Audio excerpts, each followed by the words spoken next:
hoje a gente começa daquele jeito. De um lado, Zezé de Camargo, como se fosse aqueles lutadores de boxe, né? O UFC, falei assim, né? De um lado, no canto direito do ringue, ele, que já canta com o irmão há mais de 30 anos. Compositor de mais de 500 músicas, Zezé de Camargo. No corner esquerdo, ele, que comanda as tardes na Record TV. Bomba no domingão. E adora a frase, dança gatinho, dança, Rodrigo Faro. Mas Carol, vamos explicar pra quem tá em casa. Vamos prestar atenção, gente, porque a história dá um monte de volta. Então você precisa atenção pra você entendê-la inteira. Quando o Rodrigo Faro é diagnosticado com Covid. E remonta a um dia anterior, onde ele gravou, não na Record, né, Carol? Isso mesmo. O que aconteceu? Eles fizeram uma campanha publicitária, o SBT e a Record. O SBT com a Eliana e o Rodrigo Faro pela Record. A Eliana foi na Record para gravar, o que a gente não sabe ainda qual é. No cenário do Faro. No cenário do Faro. E o Faro foi até o SBT para gravar no cenário da Eliana. Até aí, tudo bem.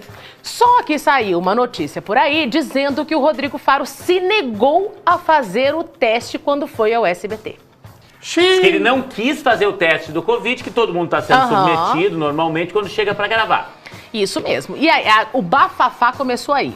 Aí ele disse o seguinte, que ele foi até o SBT e não fez o teste porque a própria produção do SBT falou, não precisa, você fez agora de manhã. Ele tinha feito uma gravação anterior, fez o teste, deu negativo. E ele falou, não, fica tranquilo. Pode ficar tranquilo que não... Inclusive, ele deu o nome dos dois funcionários do SBT que teriam dito pra ele, não precisa. Ele chamou na chincha, inclusive, porque ele falou assim, gente, fulana e fulano falaram pra mim, colocou lá no story, falaram pra mim que eu fui diagnosticado, deu negativo, e por isso essas pessoas disseram, não precisa fazer o teste. Ele chamou, falou, quero resposta, quero posicionamento do SBT sobre isso.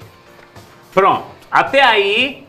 Beleza. Aí, tudo bem, né? Antes do SBT se posicionar, e o SBT depois disse, né, que o Faro não tem nada de se negar, realmente ele foi dispensado do teste. Uma pessoa que nada tinha a ver com a história resolve entrar na jogada. Zezé de Camargo, que deve estar com muito tempo nessa pandemia, né, Carol? Pois é, daí Zezé de Camargo do nada falou assim, bom, gosto muito dele, tem até o post dele aí que a gente vai mostrar na sequência, gosto muito do Faro, acho ele maravilhoso, olha lá, um grande apresentador, mas vende até a mãe por audiência. Uma pena. Ele escreveu isso, o Zezé de Camargo escreveu na conta dele no Instagram. Rodrigo é um menino talentoso, um grande apresentador, mas vende até a mãe por audiência. O que a mãe do Rodrigo Faro tem a ver com o Covid, com a notícia falsa de que o Rodrigo Faro tinha se negado a fazer o teste do Covid? Aí é lógico que o Faro ficou bravo, porque você pode mexer com qualquer um, menos com a mãe da gente, né? Aí o Rodrigo veio e falou, você não mexe com a minha mãe. Por quê? O Rodrigo achou que o Zezé de Camargo estava falando da mãe dele. Mas na verdade... o Faro fez um monte de posts também falando disso. Fez os posts falando, gente, não mexe com a minha mãe. A gente tem os posts do Faro ali. Esse aí, ele lá no hospital, porque daí ele foi pro... Não só ele, a família toda tá com Covid, A Vera, as crianças. Mas assim, estão bem dentro do possível, né? Aí ele disse o seguinte, vai dar tudo certo. Postou essa foto lá no hospital. Isso antes do Zezé de Camargo se meter na história.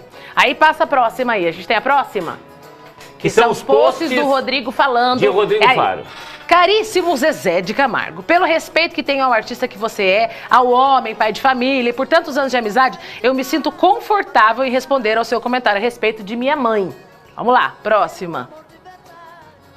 Assim como você, comecei a trabalhar cedo, e aí vai, né, gente? Falando, pelo contrário, não quero qualquer tipo de desavença, seja ela qual seja. Pelo contrário, me sinto uma pessoa querida e respeitada pelos meus colegas. Bom, e aí foi indo. Tem muito, gente, são vários stories que o Rodrigo falou. O Rodrigo achou que ele estava falando mesmo da mãe, e vamos lá, gente. Tá, aquela coisa de vende até a mãe por audiência significa que... Faz qualquer coisa pela audiência. A mãe é a última coisa que você venderia na vida, né, Carol? Então você meio que quer dizer assim, gente, faz até a mãe, faz qualquer coisa, mas...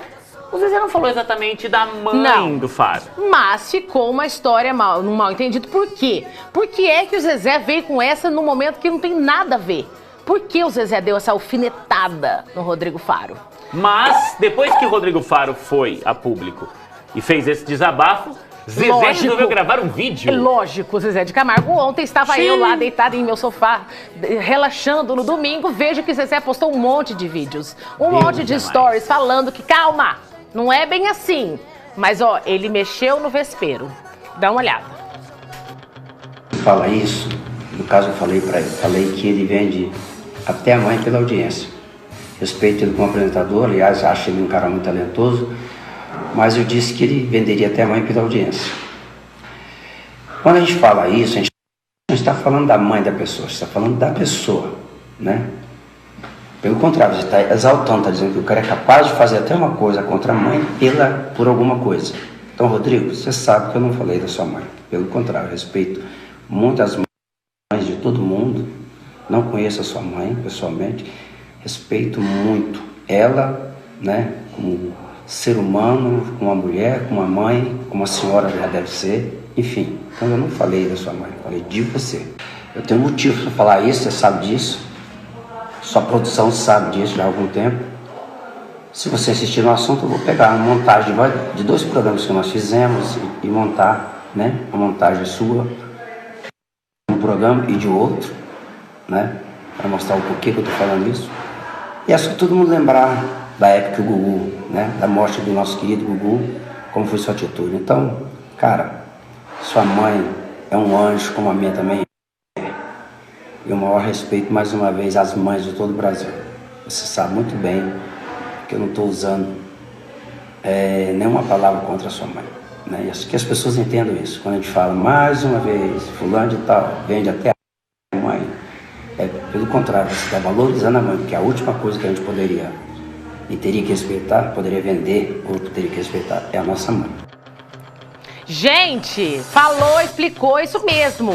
Não tem nada a ver com a mãe, não foi pessoal com a mãe. Quis dizer assim, que a última coisa que se vende na vida, ou que se venderia, era a mãe. Que o Faro venderia até a mãe em troca de audiência. Mas no meio dessa conversa, você prestou atenção no que ele falou?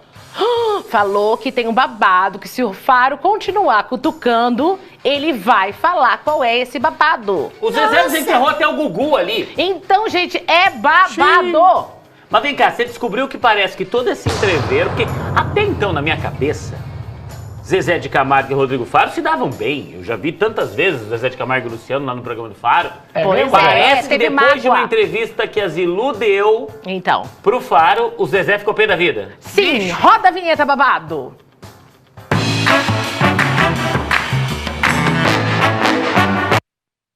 A gente desconfiou, ele fala da história do Gugu ali no meio, ele fala que tem 2 participações no programa do Faro, que ele ficou meio com dor de cotovelo, ou que teve uma tretinha ali entre eles. E essa, a gente acredita, nossa equipe venenosa, que sim, seja uma entrevista que a Zilu deu lá em 2019 pro Faro. Quer ouvir? Nossa! Daí você comenta? O que Zilu disse? O que Zilu disse na entrevista. Roda aí. Naquela época, em 2012, né, quando começaram a falar disso, você já estava separada ou ainda não? Eu tava com separação de corpo, até porque eu sempre soube que o Zezé dava as escapulidas dele. Mas nada concreto, assim, de que, sei quem é, sei o que tá fazendo, nada. E eu sempre larguei de lado, até pela família, pelos filhos. Eu queria construir a minha família, o amor maior era da minha família. Aí quando surgiu essa pessoa que tá com ele hoje, eu tentei, por 3 anos, salvar meu casamento. Como foi que você descobriu que o Zezé tinha outra pessoa? Como é que foi que você chegou? Foi tão maluca essa história, porque assim, quando porque o Zezé sempre foi uma pessoa muito presente, como marido, como pai, em casa, muito caseiro e tal. Então eu não tinha como saber que tinha outra pessoa na vida dele. E um amigo nosso em comum, no dia que a Vanessa ia fazer um jantar em casa, para os padrinhos de casamento dela, eu estava com 17 casais no jantar em casa, ele me chamou no hotel e ele pôs o Zezé no Viva Voz, para falar da menina, para me contar da menina.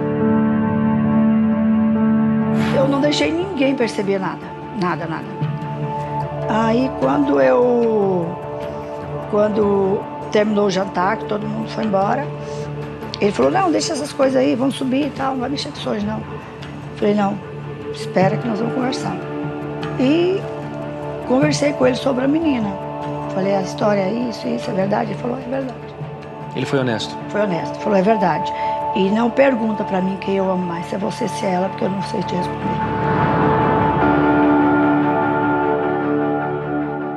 Aí eu conversei com ele, falei, vamos fazer o seguinte, vamos esperar passar, porque nossos filhos não merecem o que está acontecendo, saber o que está acontecendo. Então vamos esperar passar o casamento da Vanessa, a gente tomou a decisão. Porque a gente não podia...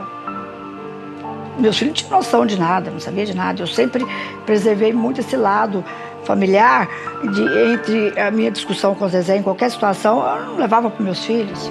Zilu, como é que foi o depois da separação? Eu fiquei 3 anos lutando para salvar meu casamento, até porque pelos meus filhos não sabiam de nada. Porque eu sempre quis que meus filhos enxergassem o pai como herói. Que eles enxergam o pai como herói. Sim. Quando eu fui embora, que a gente tinha comprado um apartamento lá em Miami, eu falei, eu vou tirar um tempo, vou ficar em Miami e deixa eu pensar, deixa eu analisar minha vida. E não pedi o divórcio no primeiro momento, não. Fiquei 2 anos para pedir o divórcio. Com separação eu só pedi a separação de corpos.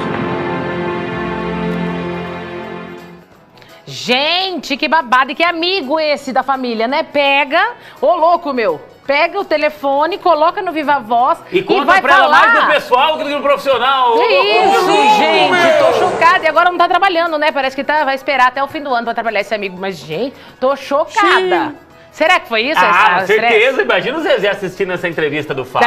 Você vê como a Zilu não conseguiu superar, porque ela chama a Graciele de menina. Ela não consegue nem falar assim, ó. Ah, é a Graciele, ou a atual mulher dele. Ele fala assim, mas quem menina. Consegue? Que mulher consegue superar uma separação tem que superar. E fala o nome da outra? 2012. Não, já Carol, tem tempo, gente. Vamos ser felizes. Vamos ser felizes. Mas Carol, diz que a dor do chifre... mas olha, a gente vai voltar nessa história, porque eu tenho certeza que tem pano pra manga ainda. Vai dar pra costurar um vestido essa semana. De